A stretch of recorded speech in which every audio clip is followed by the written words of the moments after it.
35 years. 35 years of real excellence. That's what the two-door M car has had ever since that first Batmobile car. They've had some bumps along the way, but the formula hasn't changed for what is today the BMW M4. It's the idea of bringing motorsport learning into a daily normal road-going car and making the best possible version of that car. But in order for this M4 to dominate like the predecessors had, it's going to be even more difficult than it ever has been. It's come in a strange time where EVs and emissions are all the rage at the moment. Emotion on engines are coming down. You've got cars like the M440i producing almost 400 brake horsepower and looking very similar to the layman. You've got beautiful cars like the BMW M8 sitting just a notch higher in terms of price, but with epic performance. And then you've got cars cheaper like the BMW M2, which arguably is more of a successor to the original E30 than this M4 ever will be. So where does that leave this lovely new M4? How is it going to differentiate itself? Can it really be the flagship M car anymore? Today, that's what we're going to explore. Where does the M4 fit in this world that we live in, and what makes it unique under the skin versus a standard 4 Series? So let's dive straight in and check out the brand new BMW M4 G82.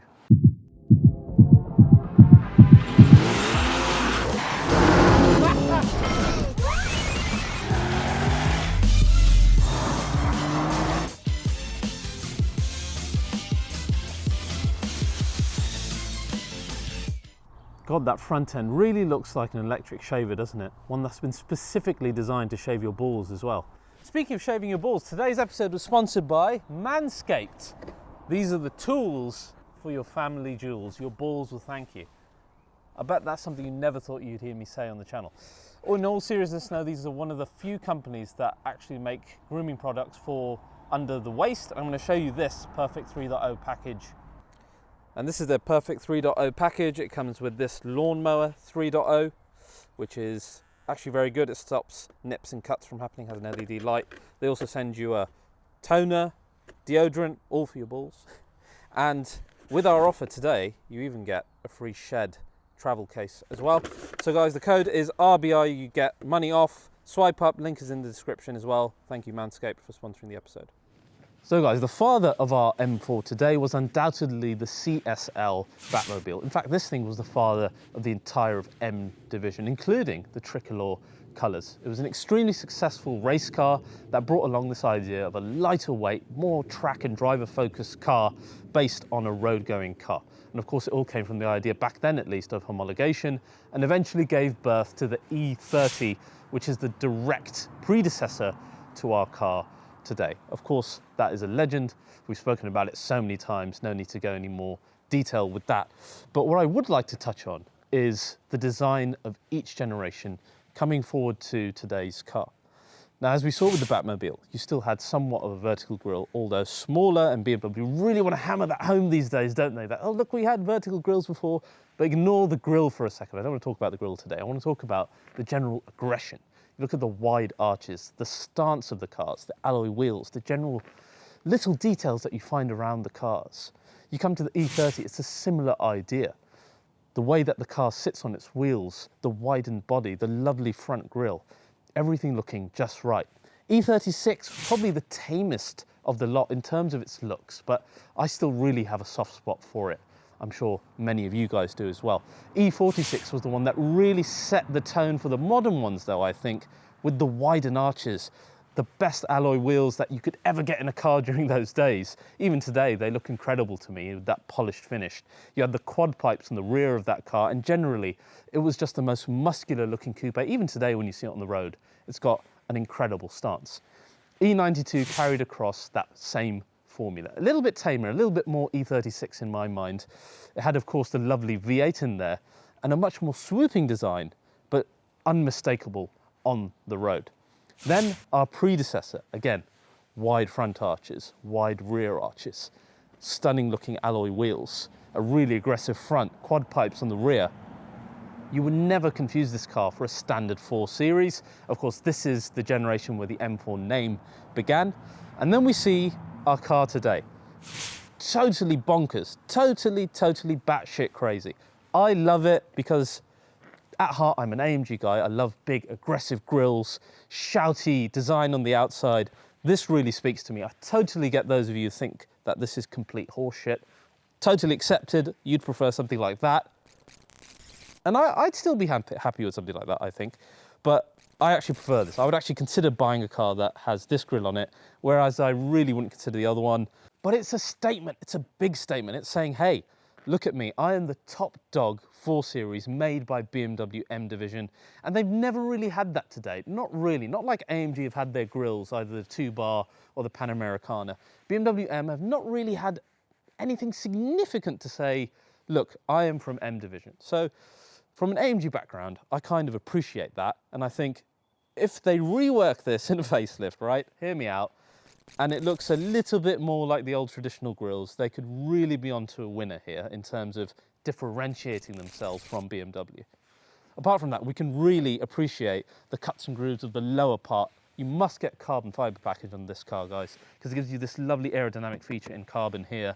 The cuts generally are lovely. Make sure you get the uprated headlights as well. Otherwise, you won't get these lovely beams. You'll just get tiny little stripes at the bottom. The bonnet is my favorite bit because I love how this bit here mirrors the shape of the grille at the bottom. You've got a really large BMW logo.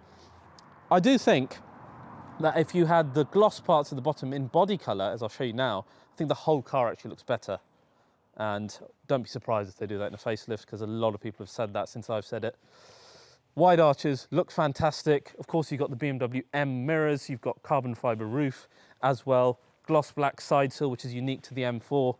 We've got side wing here as well with the M4 competition logo on it. On the rear, a square and really aggressive rear bumper. Really large rear exhausts that make an okay sound considering that the whole system's got OPF. We'll discuss the sound later on. But it's a shame it hasn't got wide arches. It shares the rear wings essentially with a standard 440i or just a normal 4 Series, which is out of kilter for me for the M4. I think it really needs wide arches like the M3 has. Now, let's discuss a little bit under the skin, because there's a lot of clever stuff that they've done. First, let's start with the engine, which is the S58 engine. It's based on the B58 from the M440i, but you can throw out a load of components because they've got a lightweight crankshaft. They've got the cylinder head created in 3D printing to save weight. It's bonkers. Larger bore, shorter stroke.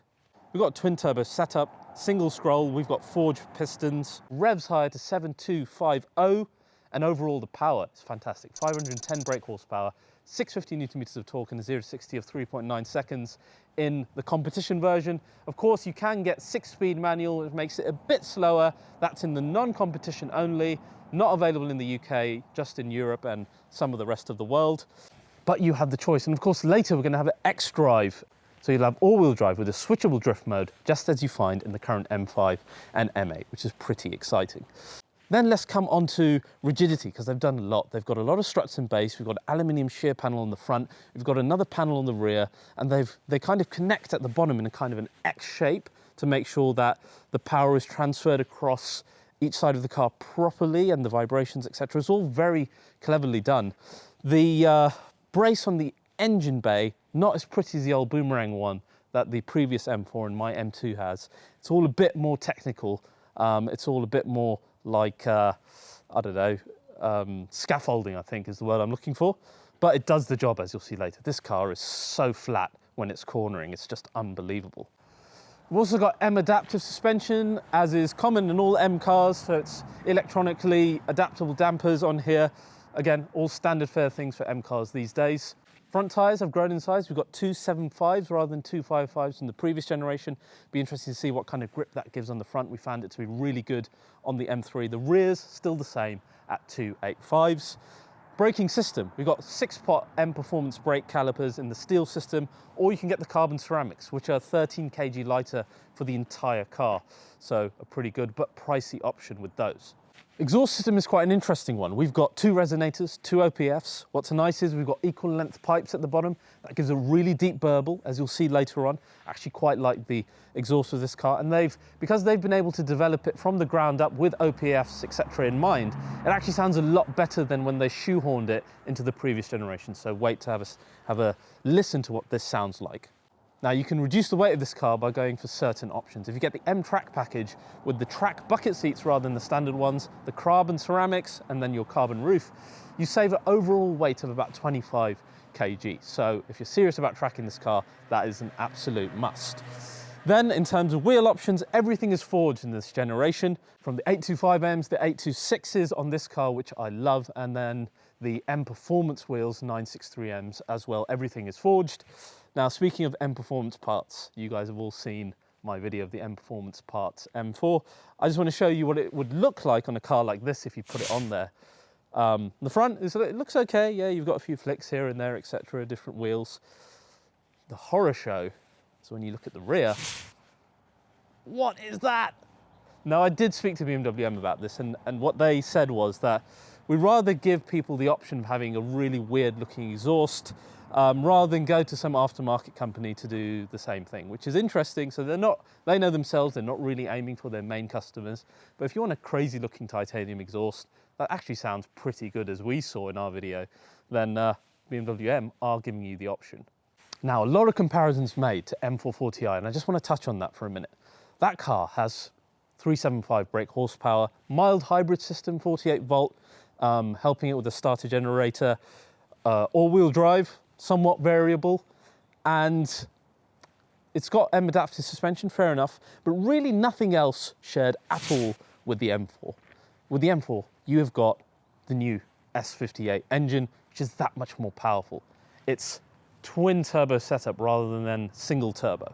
We've got so much done in terms of stiffening and bracing on this car versus the standard 4 Series. Just that alone makes them totally different. The exhaust system is completely different, okay?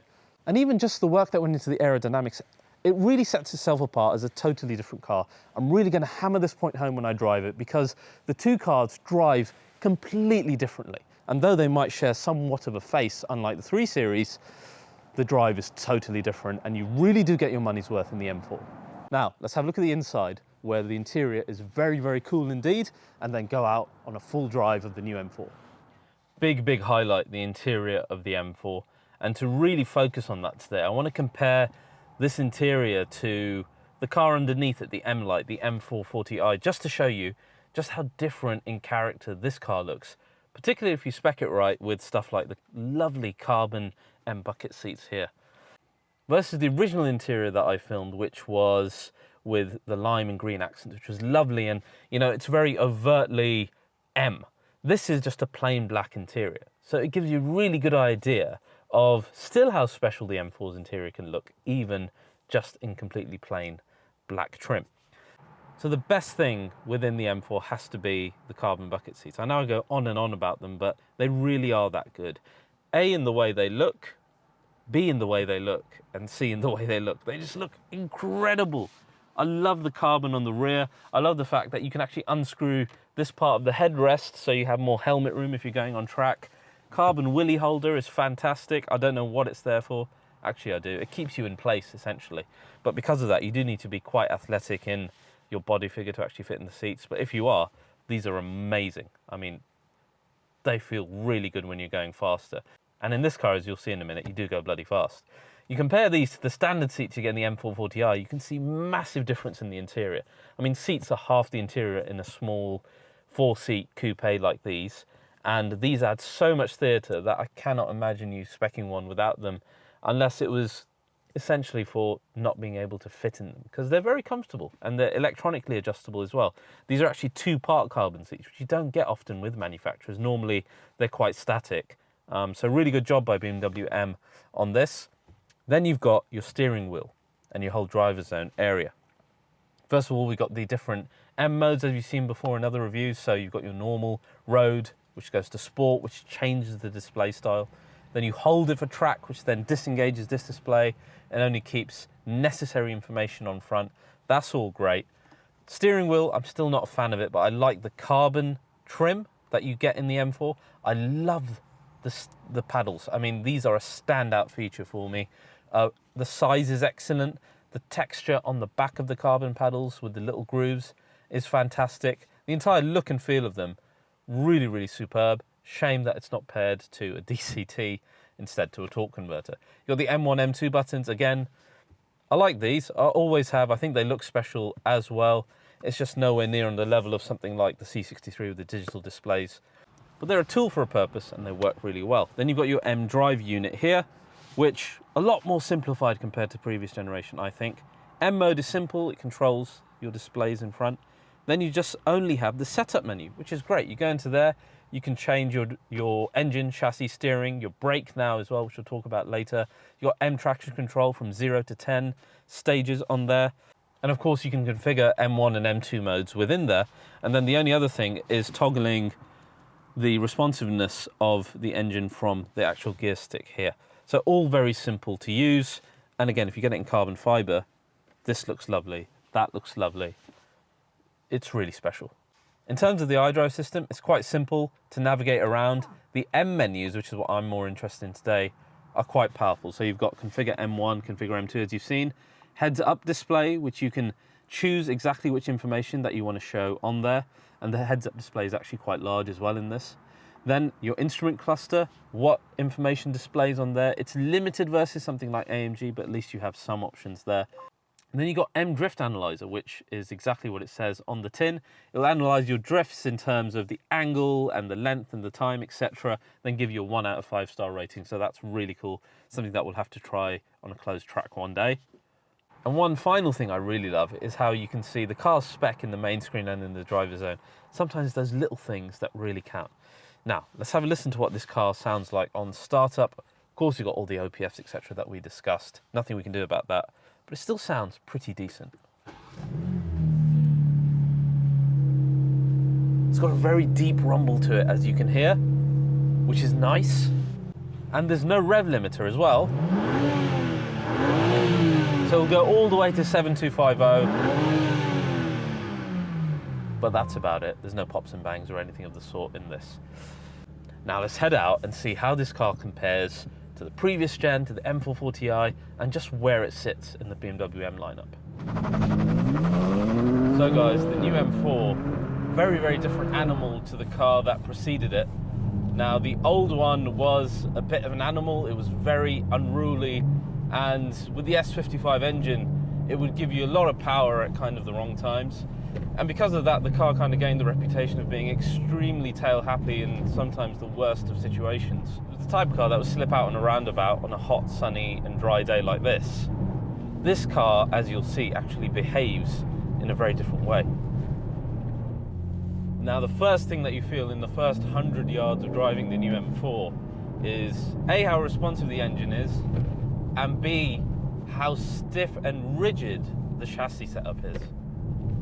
I mean, you really feel the rigidity, and we'll get onto the comfort side of that later, but in terms of a sports car feeling, this car is really quite fantastic. First corner in, and you'll know that the steering is already 10 times better than any other modern M car that you've driven. You immediately feel all of the bracing, all of the added rigidity of the M4, and it really sets itself apart as a completely different car to the M4 Ti. I know there's been a lot of comparisons to that car. M4 feels totally different. Much, much more sports car. And you will see, compared to its rivals, the handling is really, really on another level. The previous generation, the M3 and M4 took a bit of a beating, more from the Alpha than anything else. Couldn't really compare it to the atmospheric C63. But now, this car feels as light, steering feels as good, and it feels super fast, just like the Alpha did. Like hardly any body roll, and people worry about this weight figure. It really doesn't feel its weight. It's really, really well managed here. In terms of pure speed, it is super, super quick. The engine is absolutely gorgeous. It feels like a four-wheel drive car. The grip levels on offer are fantastic. We've got Michelin Pilot 4S's on this. They only help the entire case for this car.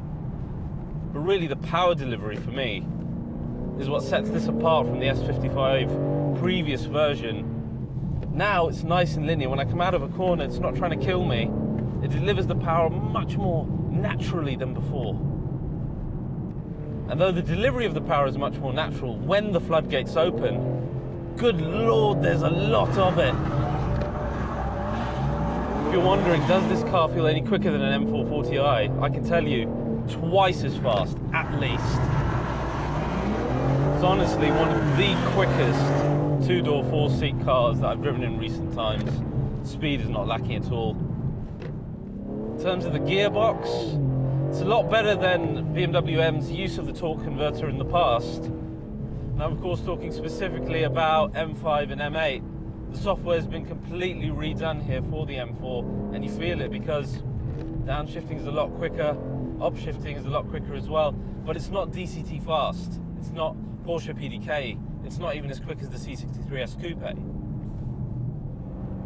I still think most of you will miss the DCT. Torque converters, they have their limitations, but equally, they are a little bit more comfortable in their usage as well. In terms of steering feel, as I said, best of the bunch out of the new M cars. It really, really gives you a good idea of what the front wheels are doing. You get some good feedback through the steering wheel. Sport mode is probably the best. Rather than being heavy as it used to be in the past, it actually just gives you more feeling now. And that allows that comfort setting to do its job when you're doing lower speeds, and equally, you can have the comfort setting for your braking as well now. And though you'd think that this is just added for the sake of it, it actually makes a lot of sense. And when you use it daily, braking becomes just a little bit less jerky. And when you put it in the sport setting, that much more direct. So that entire integrated braking thing is actually a really good addition to this.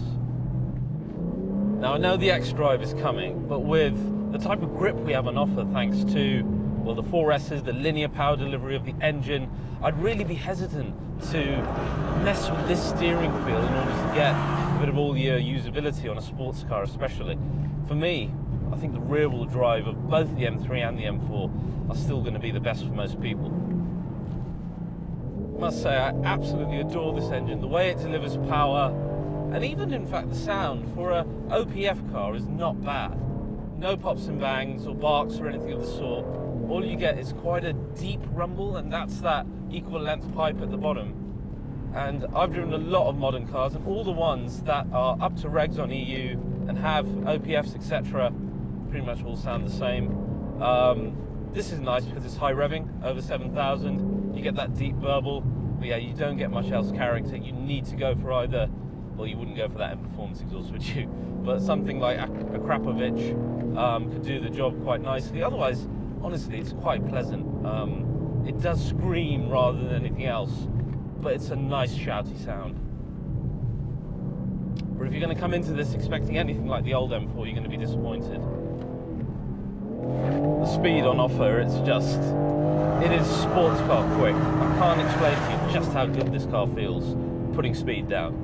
I can't explain to you just how much quicker it feels compared to the previous generation. It is mental. So if we knock things back all into comfort here on our menu, let's talk about daily usability a little bit, specifically in comfort mode. As I said, I like the brake feel in comfort. It's actually very well done. Steering becomes a little bit lighter, which is lovely for in-town stuff. The engine response is equally actually quite clever, so when I need power, it's there immediately, but it will calm down and allow me to drive in a much more comfortable manner. The thing that lets the whole thing down, and it's not something I realized when I drove the car back to back with the M3 when I first drove it, is the suspension is actually very jarring. Suddenly, in lower speeds, when you're just pottering about town, those little imperfections in the road become very jarring. Even on a completely even road, going at lower speeds, you feel everything. And it feels very sports car in that way. And for me, that kind of makes sense for something like the M4, because when you look at the two-door coupe, it should give you impressions of a sports car in every way. But then when you do find bumps, it's quite jarring. If you're looking at this as a daily, just be warned that it is actually a sports car in that sense. What amazes me is just how sports car feeling this is, thanks to the fantastic handling, the excellent power delivery of this engine. I love the engine, it's a highlight for me. It seems similar in the best ways to the S55, but without its shortcomings, and that's kind of what I was hoping here. Awesome handling, bombastic engine. The M4 is going to be a car to beat in this generation, and really, it's not going to have any rivals. I think its shortcomings in terms of a slightly slower gearbox, the slightly hard ride, all of it falls to the wayside when you start to drive this car fast. And that's really what an M4 is all about, isn't it? It's about how well it tackles a B road. And in that sense, it's going to be one very, very hard car to beat. So guys, I hope you enjoyed this full review of the M4 competition. I've got a comparison coming up against the C63S Coupe, which you're going to find quite enlightening as to who is the type of person who buys this car. So watch out for that, it's coming very soon. And if you enjoyed this video, please do like, subscribe and share it. I'll see you guys back in this car again very soon.